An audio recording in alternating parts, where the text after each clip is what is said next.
نەخۆشخانەی بەخشین و دەستەی کوردستانی بۆ دیراساتی استراتیژی و توێژینەوەی زانستی لێکتێگەیشتنێکیان واژۆ کرد.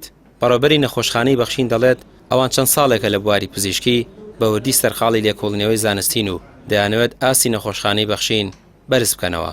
ئێمە بەبایەخەوە دەڕوانینە ئەم جۆرە پەیوەندیانە و تا ئێستاش لەگەڵ هەر ناوەندێکی ئەکادیمی لەگەڵ هەر ناوەندێکی عیلمیدا ئێمە لێکتێگەیشتن و ڕێکەوتنمان هەبوو بێ. سوپاس بۆ خوا کە وەکو خۆی بە زیادیشەوە ئێمە مولزەم بووین و لێرەشەوە ئێمە بەڵێنی ئەوە دەدەین کە ئەم لێکتێگەیشتنە لەگەڵ دەستەی کوردستانی بۆ دیراساتی استراتیژی و توێژینەوەی زانستی وەکو کاکتۆریش ئاماژەی پێکرد لە قسەکانیدا پێم وایە جێبەجێکردنەکەی زەرورە و ئێمە ئینشاڵڵا پابەندی تەواومان دەبێ و هاوکار و دەستبارگیری ئەوانیش و هەر خەڵکێکی تریش دەبین کە پێویستێکی زانستی هەبێ لەم نەخۆشخانەیە ئێمە دەستباریان لەگەڵ بگرین.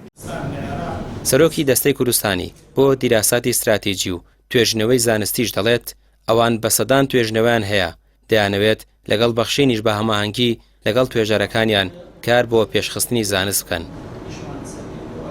ئەوەی کە لای من گرنگە کەمە کە ئێمە شتێک واژۆکەین بکەین عملی تاکو ئێستا هیچ ینی ئێمە ئەو یەکم واژوو نەکردووە ئەگەر نەزانین بە فعلی شتەکارێت.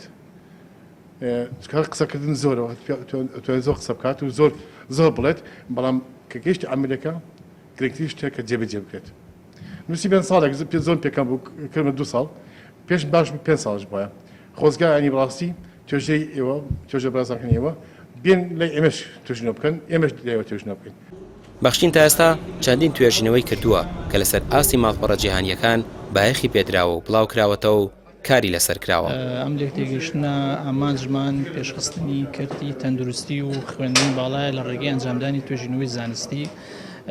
لێکتێگەیشتنە لەگەڵ دەستەی کوردستانی بۆ دیراساتی استراتیژی و توێژینەوەی زانستی ئەنجاممانداوە. لەم لێکتێگەیشتنەدا ئینشەڵا پلان و پرۆژەمانە بێ بۆ ئەنجامدانی توێژینەوەی زانستی هاوبەش لە نێوان هەردوولادا بە سوودوەرگرتن لەو ئامێر و پێداویستانی کە لە نەخۆشخانەی ئێمە هەیە هەم ئەوەیشی کە لە ڕێگەی دەستەی کوردستانیەوە هەیە کە بتوانین سوودیان لێوە بگرین بۆ ئەنجامدانی توێژینەوەکان. پێشتریش نەخۆشخانەی بەخشین لەگەڵ چەند دامەزراوێکی دیکەی زانستی ڕێکەوتنیان واژۆ کردووە کە هاوکات لەگەڵکردنەوەی بەش و تایبەتمەندی نوێی پزیشکی ئامانج لێی بەرەو پێشبردننی نەخۆشخانەکەیە لە ڕووی ئاستی زانستی. ڕامیار عوسمان کەناڵی پەیام سلێمانی.